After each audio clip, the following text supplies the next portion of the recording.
Alrighty, good morning, everybody.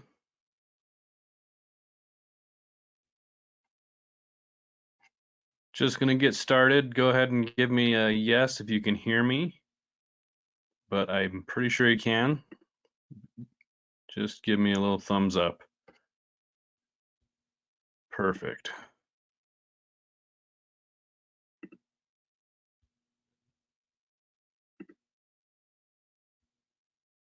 All right, welcome to the Hurley Investments Trade Findings and Adjustments of December 15th.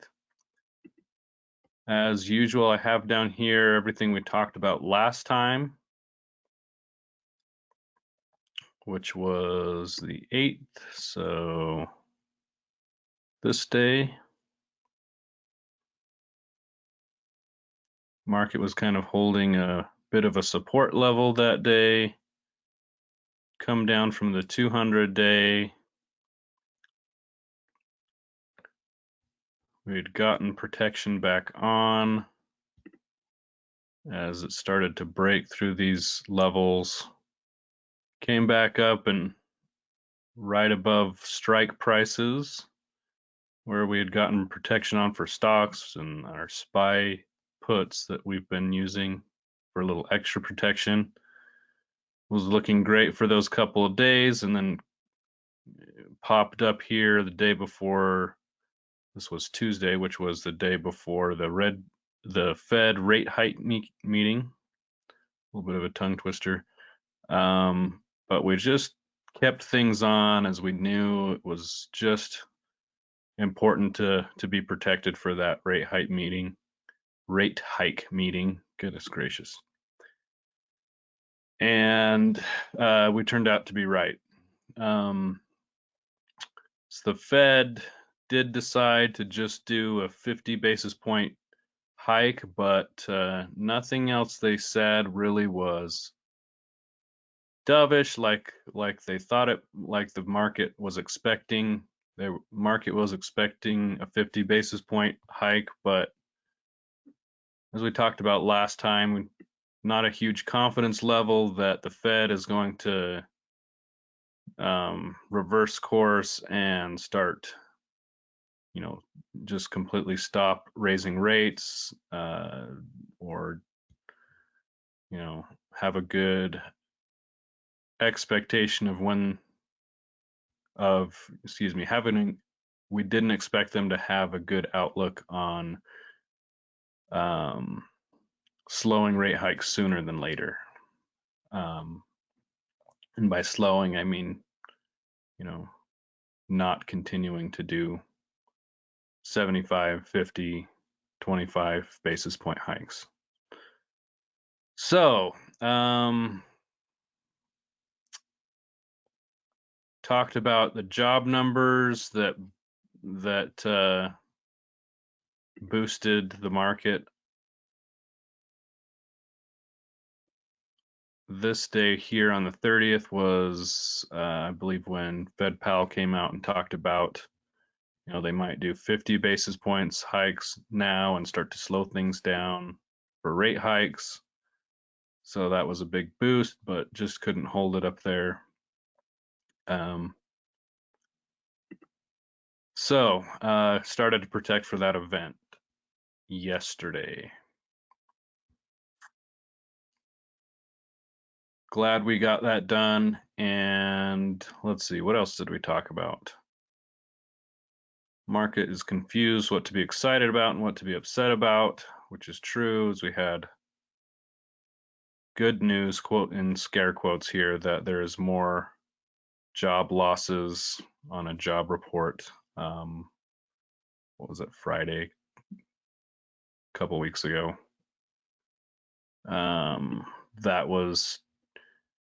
That was good news because it shows that the economy is slowing down, or it's supposed to show that the economy is slowing down, which is supposed to tell the Fed that they need to back off and stop being so aggressive with the rate hikes, but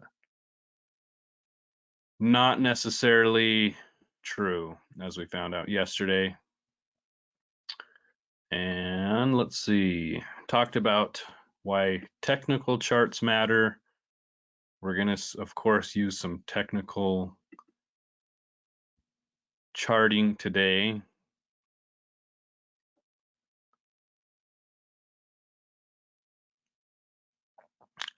If you want to revisit this and just be able to keep some of these points in mind or learn from it, you can check out everything is on myhurleyinvestment.com, and that would have been December 8th, probably posted on the 9th. So there you go. Get this off. I'm going to say what happened, because we really haven't done a lot of trading or placing trades, rather. We're more like investors than traders.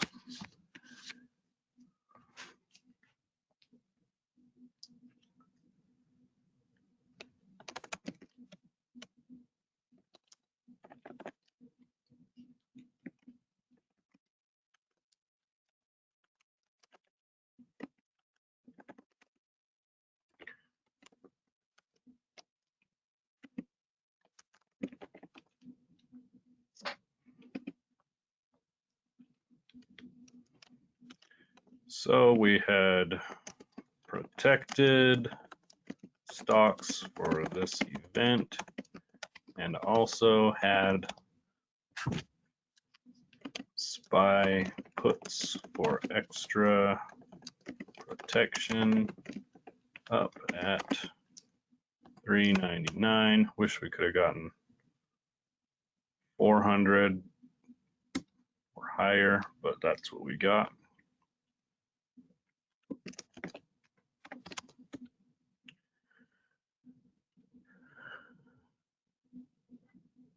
That's really all we were worried about.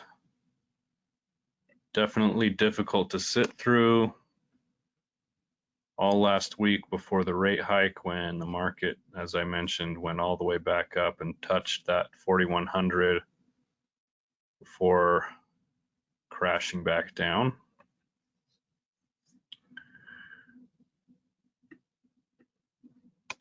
So talk a little bit about the Fed meeting and then talk about what we're doing now, what we're kind of looking for.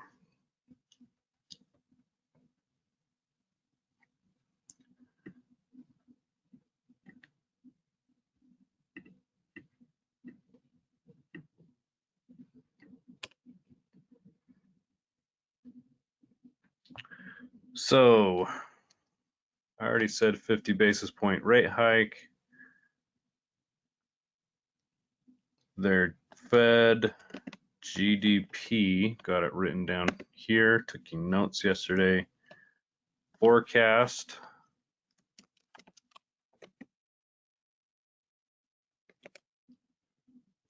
(2022)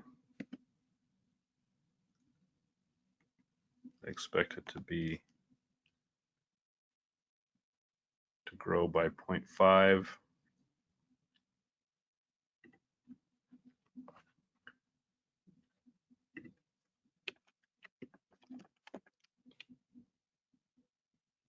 (2023)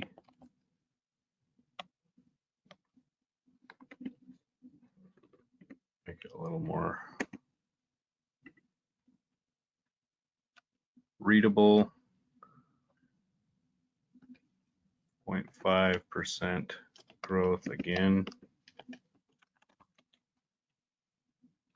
2024, 1.6.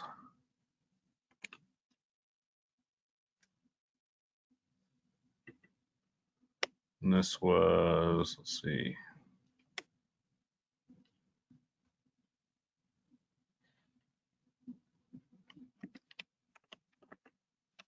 up from previous forecasts. This was down.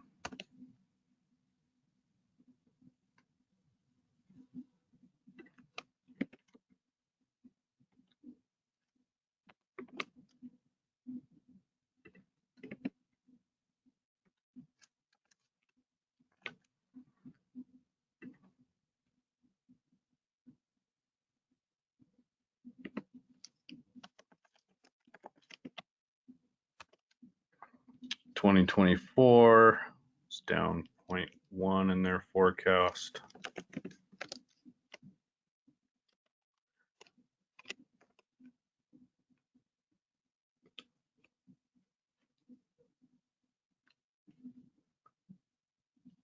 And 2025 and beyond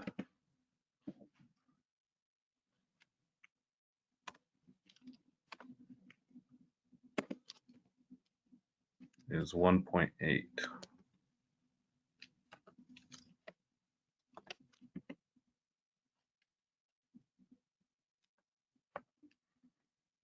And that is unchanged.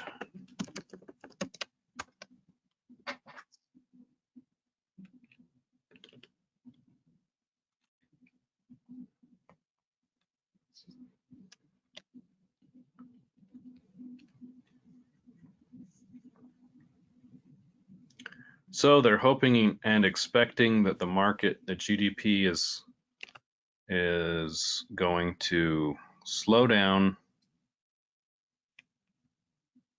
but they're not expecting a big economic recession crisis, or so they hope.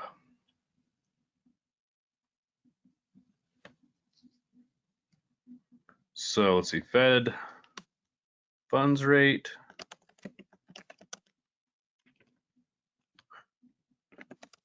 Maybe the FU is subliminal, Freudian slip.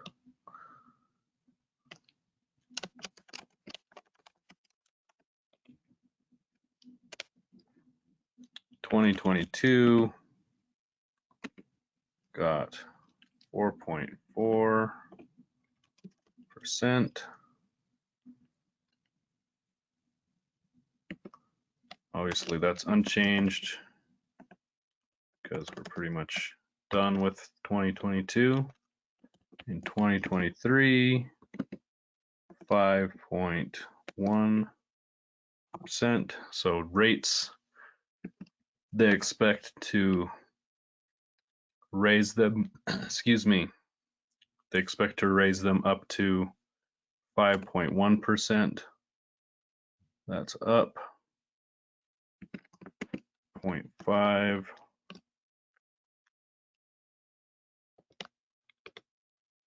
(2024)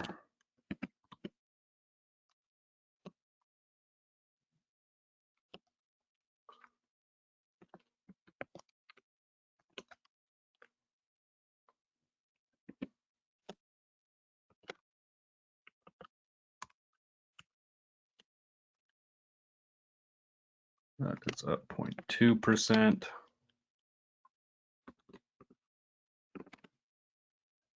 Sorry if this is boring, guys. Just want to get all this information out there for you. And then we'll talk about it. 2025, 3.1%, which is up 0.2.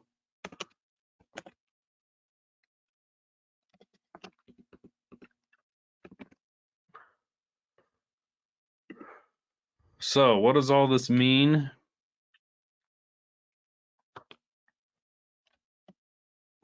They also said long run 2.5%, which was unchanged. So it's going to be several years as the Fed funds rate starts to decrease, going to increase next year. A lot of people thought that maybe they'd start reducing rates, as in like not just slowing down hikes, but doing rate cuts by the end of next year, 2023, but kind of doesn't look like that. And it doesn't even look like it until maybe even 2024. course, all this stupid stuff can change, and it's just forecasts, and they have absolutely no idea what to really expect and what to forecast.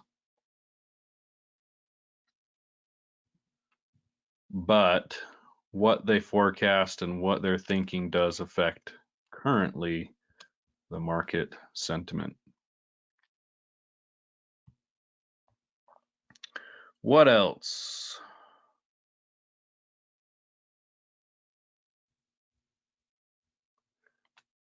They see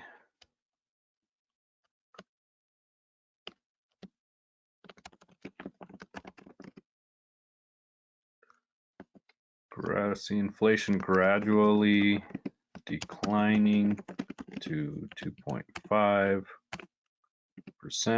target by 2025.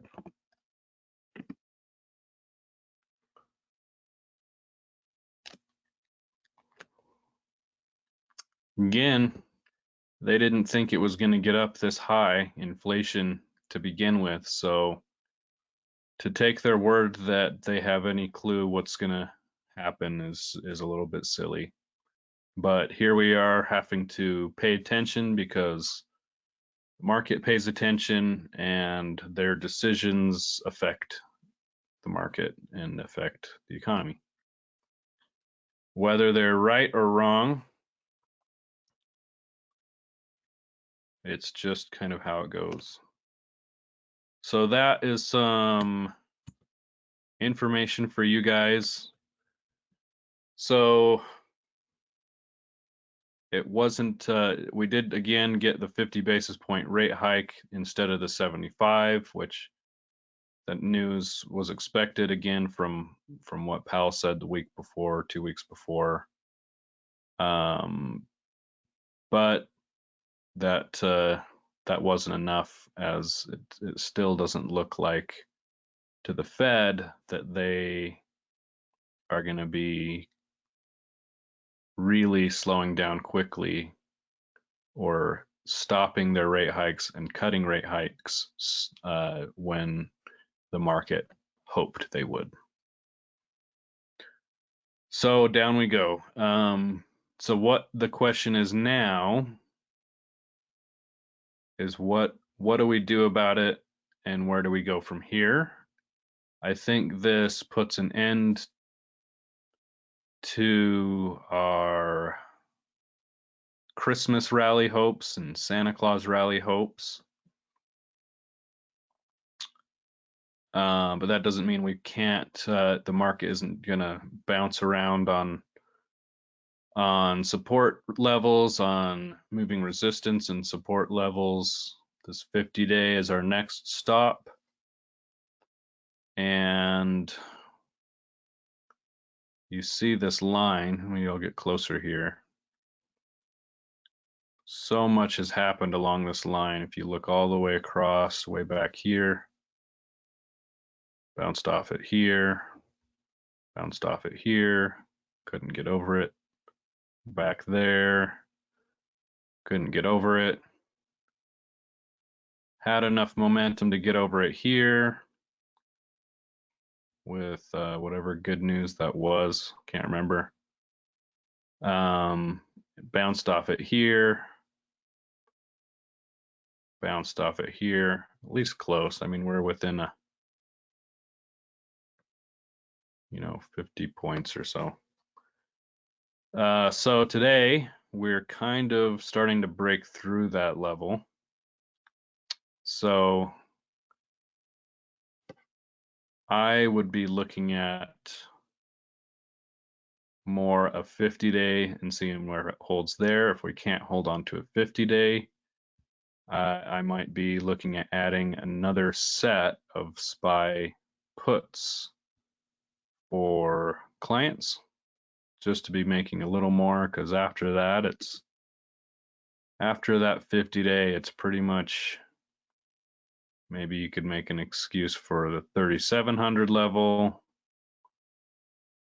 but then it's down to 3,600.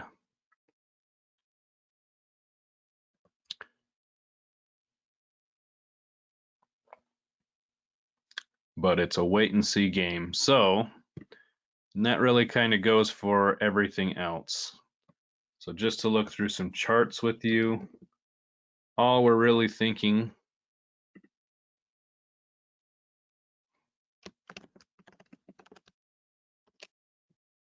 through to the end of the year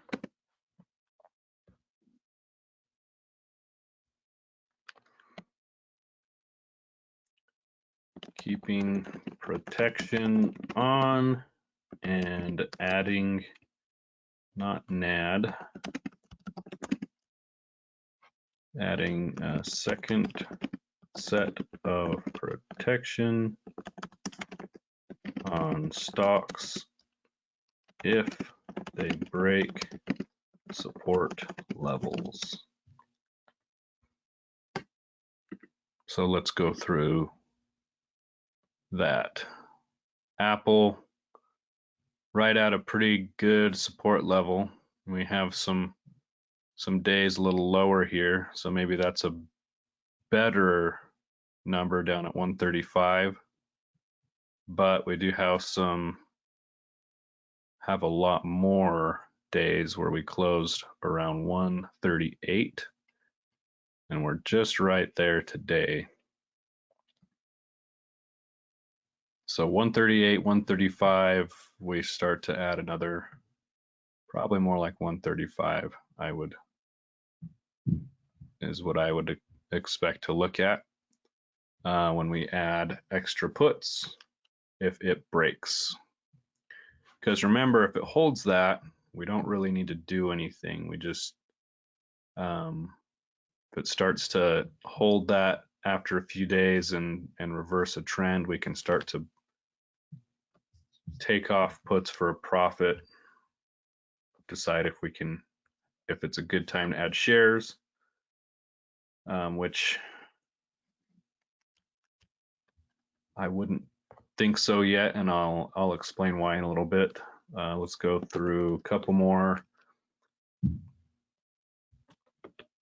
Boeing actually still looking really good, holding up. Boeing has been fighting the market direction for like 2 months now. Just got a 40 some odd billion dollar order for new planes. Can't remember from who, but 40 billion with a capital B. So Boeing is frankly looking great, and if it continues to break the market trend, we can take I think we have 185. No, we have 180s on, I believe. 180 puts off. See if it can continue to run, but with just how everything else is right now, it just made sense to get that protected as well, to see if we can hold some profit there. Jeff said it was United. Thanks, Jeff. There you go. I would expect some more big orders coming in as well. Bank of America next. Bank of America is one, along with what else? Micron and Ford,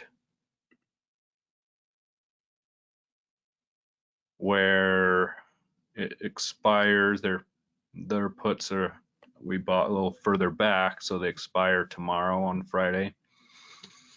So the question there is, if we're sitting at support levels, we might choose tomorrow to roll those down and out for more time. And if they're not at a support level, which I think you could make the argument here, maybe for Bank of America, but honestly, not really. It's down at 30. We might do that today. So no support level, roll it down today. Support level, we'll look at it tomorrow.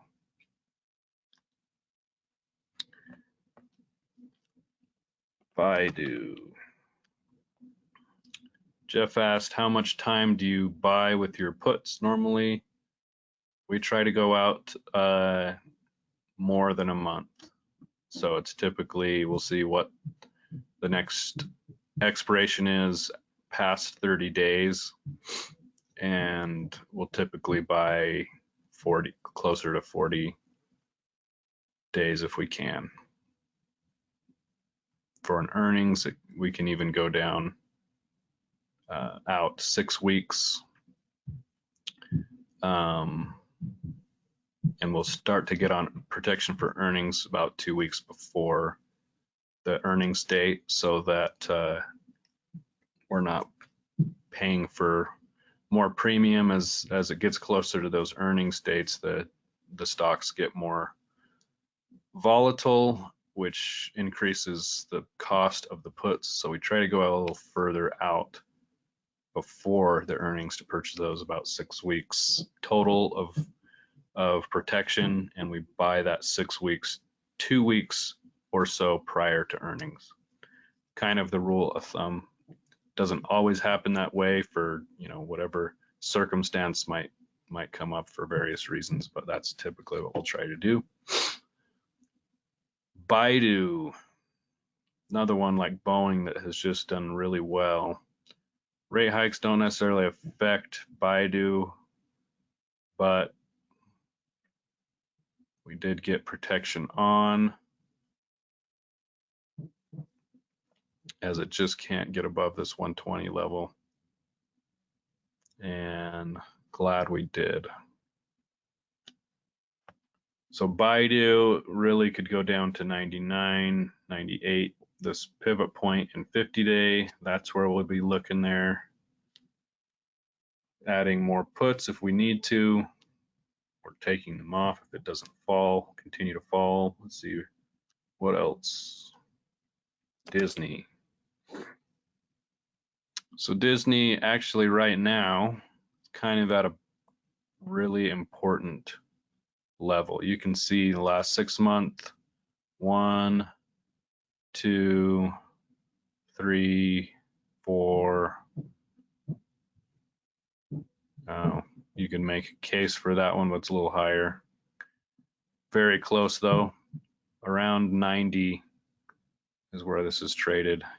Yeah, had a day after their earnings that just was crap, and they recovered to a large degree, but I would say the support level is truly right there at 90.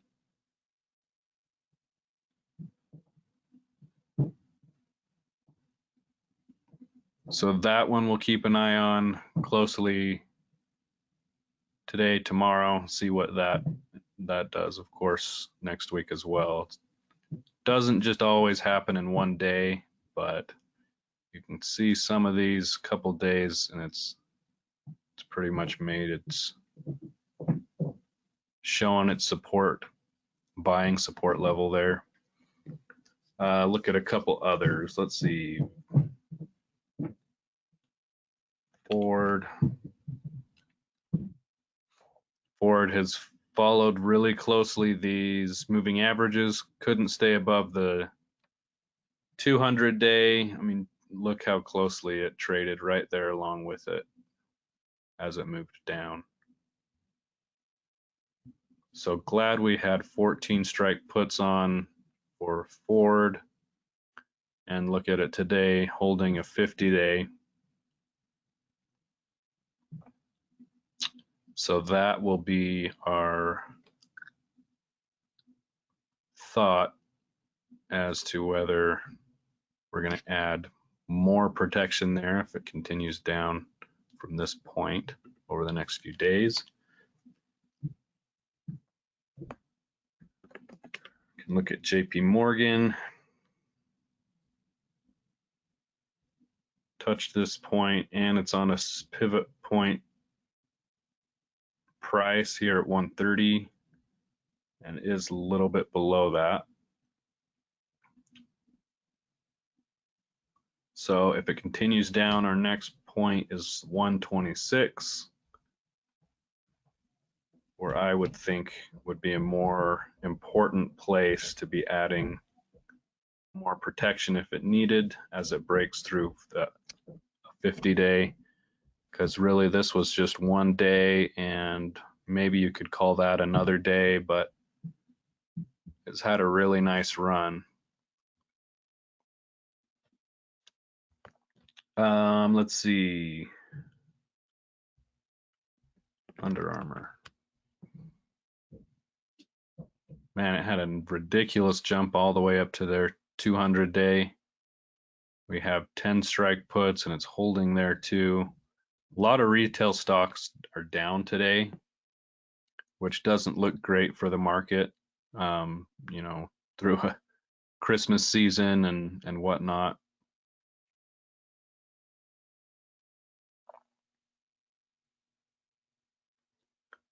But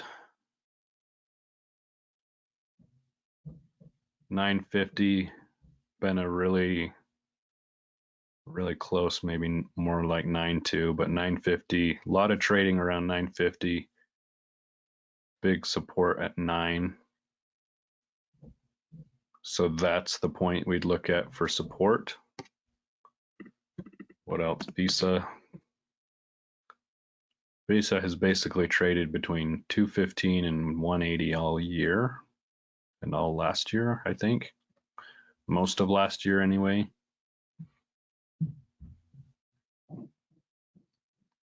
But it's going to be the 200-day if we break this little bit of support here at 208 and see it head down to 203 and 201, where they're so close there together.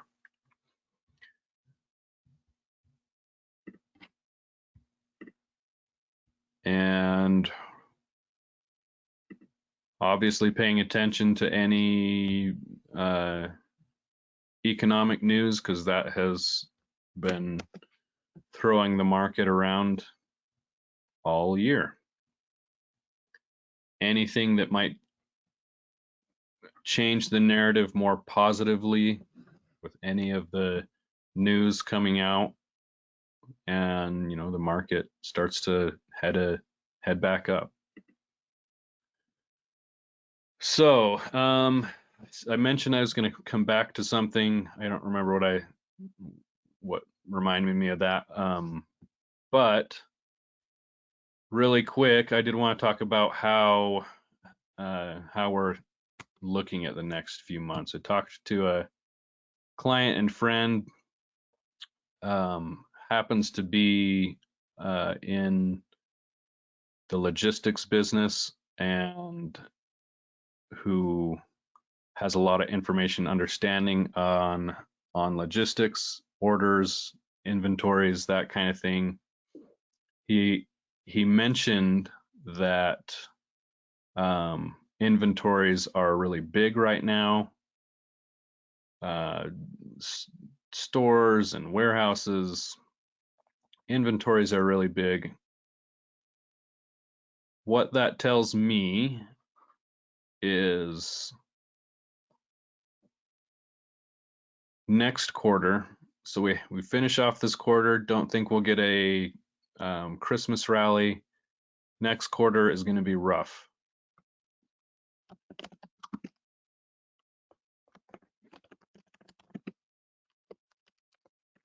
Q1 will probably, my goodness,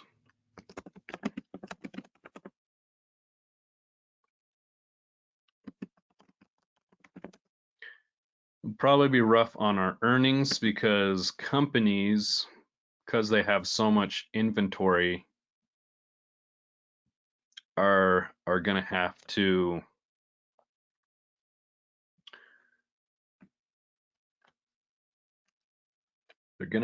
discount a bunch of stuff.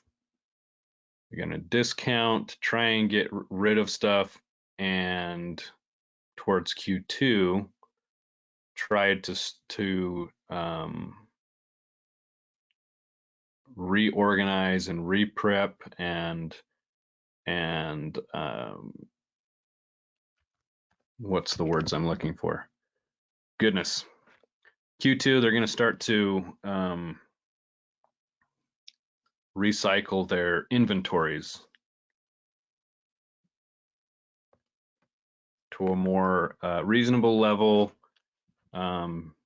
getting ready for the spring and summer seasons where they sell different things.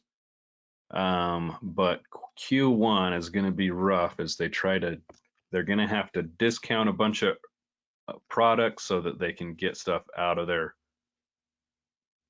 warehouses.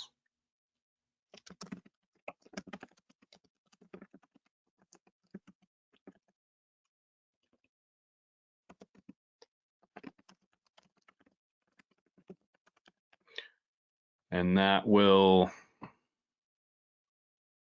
make their earnings look really crap.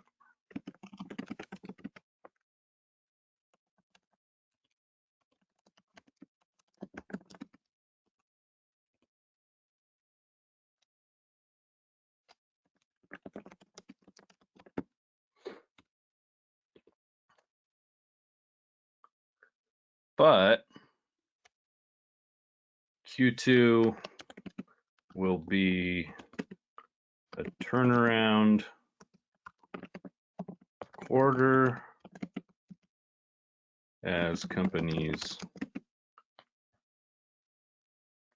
build new inventory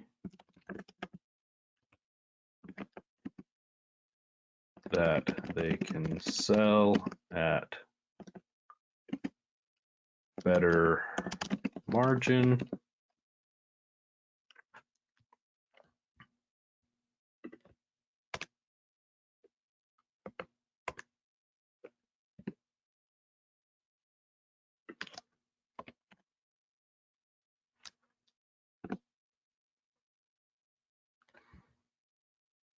My goodness. There we go. Q2 will be a turnaround quarter as companies build new inventory that they can sell at better margin for. Better margin. This is all good. Also shows some inflation coming down.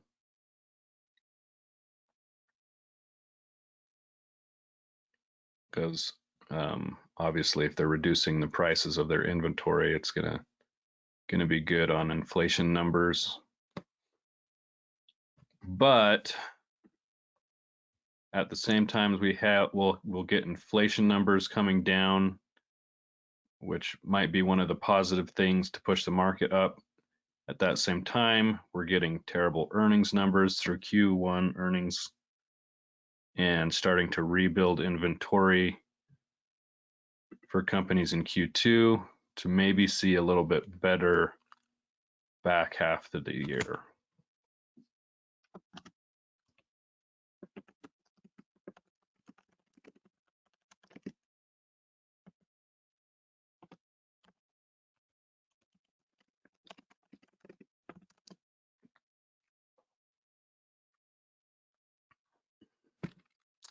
So it'll be interesting to see what the market pays more attention to. Earnings always matter.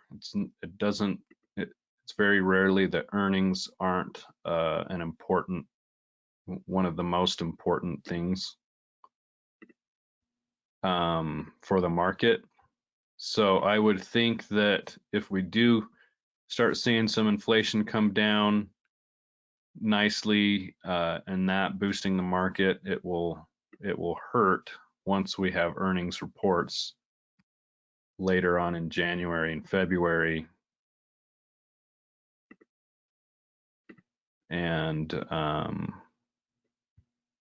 yeah, probably be a little while until it comes back up.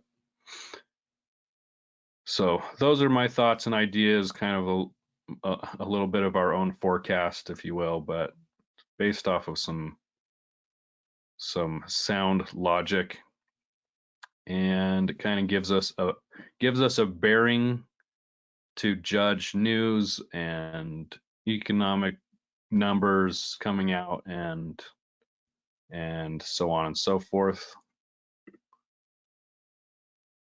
And it would certainly, if we don't have bad earnings for some reason, that would be quite a positive thing. So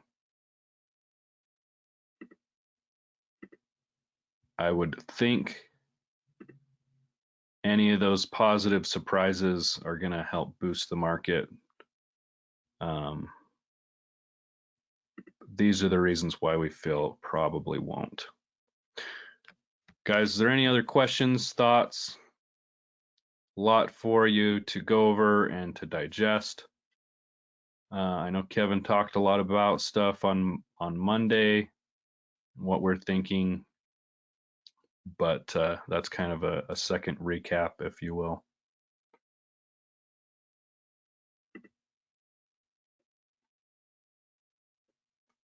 But that does it for me. Any other thoughts, questions before I take off?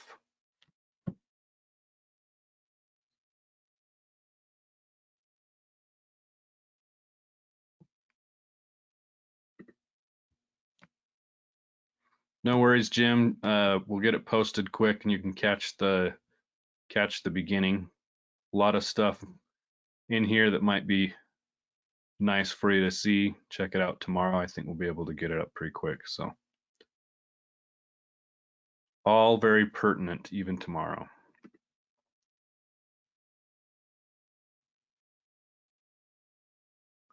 All right, guys. Thanks again. See you Monday with Kevin, and have a good weekend. Take care.